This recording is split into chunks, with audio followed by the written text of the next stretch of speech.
Praise the Lord. இந்த காலவேளையிலும் உங்களை மறுபடியும் சந்திப்பதில் மிக்க மகிழ்ச்சி அடைகிறேன். இந்த நாளிலும் நான் ஒரு வேத வசனத்தை தியானிப்போம். யாக்கோபு 2 அதிகாரம் 8வது வசனம். யாக்கோபு 2:8. உன்னிடத்தில் நீ அன்பு கூறுகிறது போல பிறனிடத்திலும் அன்பு கூறுவாயாக என்று வேத வாக்கியம் சொல்கிற ராஜரீக பிரமாணத்தை நீங்கள் நிறைவேற்றினால் நன்மை செய்வீர்கள். பிரியமானவர்களே, யாக்கோபு சொல்கிறார், உன்னிடத்தில் நீ அன்பு கூறுவது போல பிறரிடத்தில் அன்பு கூறுவாயாக என்று சொல்லக்கூடியதான ராஜரீக பிரமாணத்தை நீங்கள் நிறைவேற்றினால் நன்மை செய்கிறீர்கள் என்பதாக. அப்படியானா உன்னிடத்தில் நீ அன்பு கூறுகிறது போல பிறரிடத்தில் அன்பு கூறுவாயானா அந்த ராஜரீக பிரமாணம் நன்மை செய்கிறாய் என்று இங்கே குறிப்பிடுகிறார். இந்த உன்னிடத்தில் அன்பு கூறுவது போல பிறனிடத்தில் அன்பு கூறுவாயாக என்பது ஆண்டவர் மோசே மூலமாக 10 கற்பனைகளை கொடுத்தார். அந்த 10 கற்பனைகளையும் இயேசு 2ஆக சுருக்கினார். முதலாவது கற்பனை, உன்னிடத்தில் அன்பு கூறுவது போல, அதாவது உன் தேவனாய கர்த்தரிடத்தில் உன் முழு இருதயத்தோடு, உன் முழு சிந்தையோடு, உன் முழு ஆத்மாவோடு, உன் முழு பலத்தோடு அன்பு கூறுவாயாக, தேவனிடத்தில் அன்பு கூறுவாயாக. அப்புறம் உன்னிடத்தில் அன்பு கூறுவது போல பிறரிடத்திலும் அன்பு கூறுவாயாக என்கிறதான இந்த 2 கற்பனையாக இயேசு 10 கற்பனையை சுருக்கினார். அதில் 2வது கற்பனை தான், உன்னிடத்தில் நீ எப்படி அன்பு கூறுகிறாயோ, உன்னை எப்படி நேசிக்கிறாயோ அதே போல் நீ மற்றவர்களை நேசிக்க வேண்டும் என்று சொல்லக்கூடியதான அந்த வார்த்தை.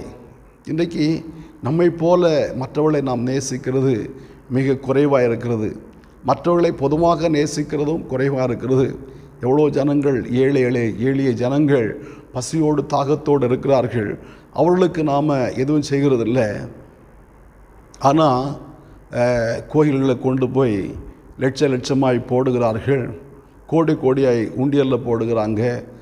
ஆனால் ஏழைக்கு 10 ரூபா செலவு பண்ணுவதில்லை, பசியாக இருக்கிறவனுக்கு 10 ரூபா கொடுக்கறதில்லை. நான் கலாத்தில் வாசிக்கும் போது, உன்னிடத்தில் நீ அன்பு கூறுவது போல பிறனிடத்தில் அன்பு கூறுவாயானா நியாயப்பிரமாணத்தை முழுவதும் நிறைவேற்றுகிறாய் என்று பவுல் சொல்கிறார். அப்போது நாம் நம்மை நேசிக்கிறது போல மற்றவர்களை நேசிப்போமானா நியாயப்பிரமாணத்தை நிறைவேற்றுகிறோம். அது ராஜரீகமான பிரமாணம் என்று யாக்கோபு குறிப்பிடுகிறார். இன்றைக்கு எத்தனை பேர் ஆண்டவரை நேசிக்கிறவர்கள் மனிதர்களை நேசிக்கிறதில்லை, ஆண்டவரிடத்தில் அன்பு கூறுகிறவர்கள் மனிதனிடத்தில் அன்பு கூறுகிறதில்லை.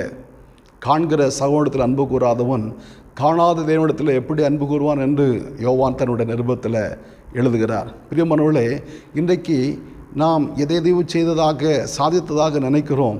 ஆனால் நம்முடைய வாழ்க்கையில் அன்பு இல்லாவிட்டால் ஒன்றுமே இல்லை.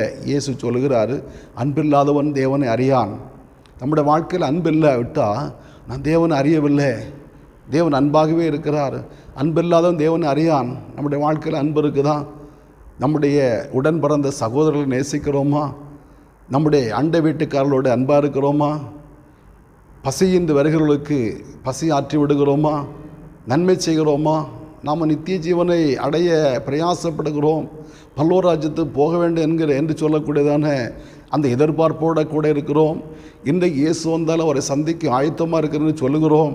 ஆனால் நம்மிடத்தில் அன்பு இல்லையே, மற்றவர்களை நேசிக்கக்கூடியதான இதே நம்முடைய வாழ்க்கையில் இல்லையே.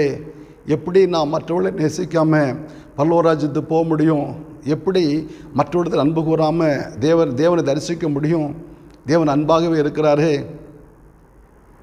ஒரு நியாயசாஸ்திரி ஒருவன் இயேசுவிடத்தில் வந்து கேட்கிறான், ஆண்டவரை நான் நித்திய ஜீவனை பெற வேண்டும், நான் என்ன செய்யலாம்? கற்பனைகளை கைக்கொள். அந்த கற்பனைகள் என்ன சொல்லுகிறது? உன் தேவனாய கர்த்தரிடத்தில் அன்பு கூறுவாயாக, பிறரிடத்தில் அன்பு கூறுவாயாக என்று சொல்லப்படுகிறது. அவன் கேட்குறான், எனக்கு பிறன் யார்? அப்போது இயேசு ஒரு ஓமை சொல்லுகிறார். ஒரு மனிதன் எருசலேமிலிருந்து, லூக்கா 10 அதில் வாசிக்கிறோம், எருசலேமிலிருந்து எரிகோ போகும்போது கள்ளர் கையில் அகப்பட்டான், அடிபட்டான். அவனை காயப்படுத்தினார்கள், நிர்வாணமாக்கினார்கள். அவனிடத்திலிருந்து எல்லாவற்றையும் பறித்து கொண்டு ஓடி போனார்கள். அவன் குற்றூராய் இரத்தத்தில் கிடக்கிற போது அந்த வழியாக ஒரு ஆசாரியன் வந்தான். அவனை பார்த்து பக்கமாக விலகி போனான். இனி ஒரு லேவியன் வந்தான். அவனும் இவனை கண்டு பக்கமாக விலகி போனான்.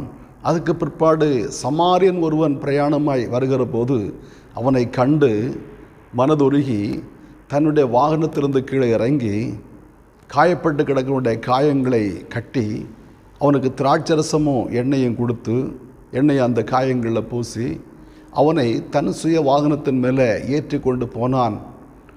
முழுதும் அவனை பராமரித்தான். அடுத்த நாள் காலையில் புறப்படும் போது சத்திரக்காரன் கையில் 2 காசை கொடுத்து இவனை பராமரித்து கொள்ளென்று சொல்லி அனுப்புகிறான்.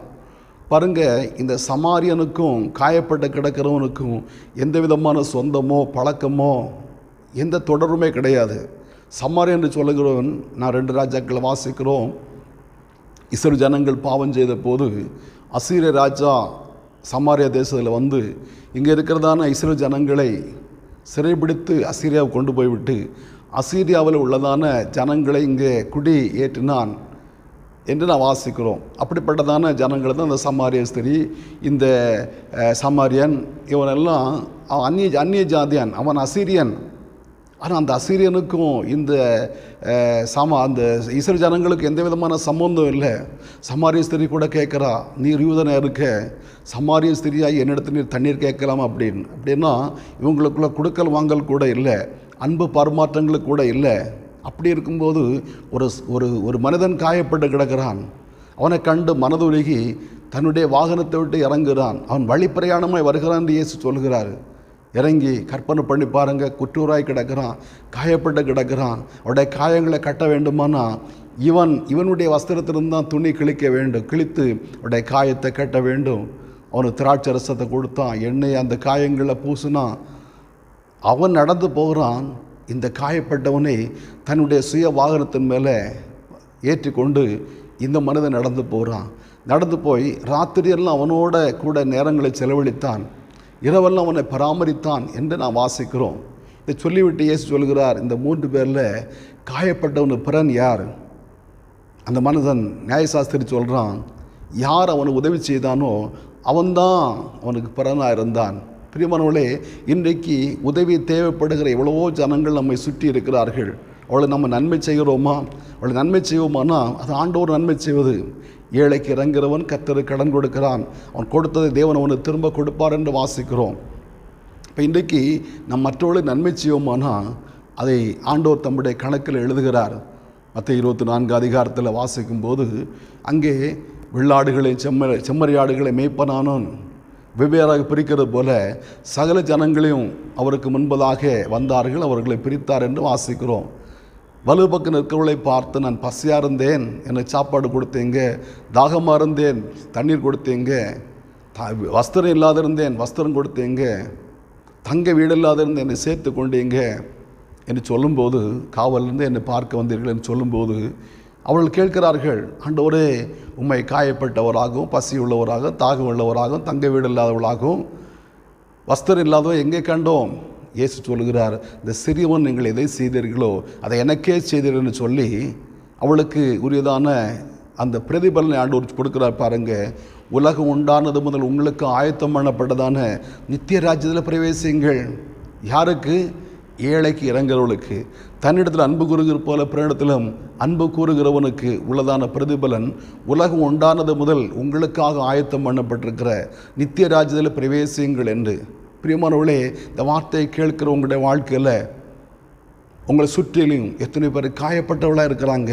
பிசாசு காயப்படுத்தி இருக்கிறான், பிசாசு நிர்வாணமாக்கி இருக்கிறான், ரட்சிப்பின் வஸ்திரத்தை உரிந்திருக்கிறான். எழுத்தின்படியான காயமோ எழுத்தின்படியான நிர்வாணமோ மாத்திரம் இல்லை, பிசாசு எத்தனை பேரை காயப்படுத்தி சமாதானம் இல்லாமல், சந்தோஷம் இல்லாமல், அமைதி இல்லாமல், நிம்மதி இல்லாமல் தற்கொலைக்கு நேராக போய்கொண்டிருக்கிற எண்ணிறந்த ஜனங்கள் நம்மை சூழ இருக்கிறார்களே, நம்மை சுற்றி இருக்கிறார்களே. அவர்களை கண்டு நாம் அந்த ஆசாரியனும் லேவியனும் போகிறது போல பக்கமாய் விலகி போகிறோமா? அவருடைய தேவையை சந்திக்கும்படியாக அவருடைய பக்கத்தில் சென்று உதவி செய்கிறோமா என்பதை நாம் ஆராய்ந்து பார்க்க வேண்டும். அவளுக்கு நான் நன்மை செய்வோமானா உன்னிடத்தில் அன்பு கூறு போல பிறனிடத்தில் அன்பு கூறுவாயாக என்று இயேசு சொன்னதான ராஜரிக பிரமாணத்தை நான் நிறைவேற்றுவளாய் காணப்படுகிறோம். இந்த வார்த்தை கேட்கிறவங்களுடைய வாழ்க்கையில் உங்களை நீங்களே கேள்வி கேட்டு பாருங்கள். என்னை நேசிக்கிறது போல நான் மற்றவர்களை நேசிக்கிறேன்னா, பாகுபாடு பார்க்கிறேன்னா, தேவை இருக்கிறவர்களுக்கு கொடுக்காம இருக்கிறேன்னா என்பதை உங்களை நீங்களே கேள்வி கேட்டு உங்களை சரிப்படுத்திக் கொள்வீர்களானா நீங்கள் ஆசிரியப்பட்டவர்களாய் காணப்படுவீர்கள். நாம் மற்றவர்களுக்கு அன்பு கூறுவோம். அந்த அன்பு கூறக்கூடிய நல்ல இதயத்தை தேவன் நம்ம தரும்படியே ஜெபிப்போமா? நல்ல பிதாவே, நன்றியோடு துதிக்கிறோம், வாழ்த்துகிறோம். ஆண்டவர் யாக்கோபு சொல்லும்போது, உன்னிடத்தில் அன்பு கூறுவது போல பிறனிடத்திலும் அன்பு கூறுவாயான்னா அது ராஜரீக பிரமாணம் என்று சொல்லுகிறாரே. உன்னிடத்தில் நீ அன்பு கூறுகிறது போல பிறனிடத்தில் அன்பு கூறுவாயானா நியாயப்பிரமாணத்தை முழுவதும் நிறைவேற்றுகிறாய் என்று பவுல் சொல்லுகிறாரே. ஆண்டவரே மக்கு ஸ்தோத்திரம். எங்களை சுற்றிலும் எவ்வளோ ஜனங்கள் தேவையோடு இருக்கிறார்கள். அவளுக்கு ஆண்டவர் நன்மை செய்கிறவளாக, உதவி செய்கிறவளாக, அவளை நேசிக்கிறவளாக எங்களை மாற்ற வேண்டும் என்று ஜெபிக்கிறப்பா. நாங்கள் பாவியாக இருந்தோம், அக்கிரமக்காராக இருந்தோம், நீர் எங்களை நேசித்து கத்தாவேப்பா நாங்கள் உண்மை தெரிந்து கொள்ளவில்லை, நீர் எங்களை தெரிந்து கொண்டீர் ஆண்டவரே. எங்களிடத்தில் அன்பு கூர்ந்து உம்முடைய ரத்தத்தினாலே இந்த பாவங்கள் அற எங்களை கழுவி சுத்திகரித்தீரப்பா. எசப்பா மக்கு ஸ்தோத்திர. அந்நியரும் புறஜாதிகளுமாக பகைஞருமாய் காணப்பட்ட எங்களை நீங்கள் ஆண்டவரே உம்முடைய பிள்ளையாய் மாற்றியிருக்க, நாங்கள் மற்றவர்களை நன்மை செய்யாதிருப்பது எவ்வளோ தவறு ஆண்டவரே. மற்றவர்களை நன்மை செய்யக்கூடிய கிருபைகளை எங்களை தாருங்க, மற்றவர்களை நேசிக்கக்கூடிய நல்ல இதயத்தை எங்களை தாருங்க. பட் நல்ல நாமத்தை மகிமைப்படுத்துங்க. இயேசு மூலம் பிதாவே, ஆமேன் ஆமேன். ஆண்டவர் நம்மை ஆசீர்வதிப்பாராக.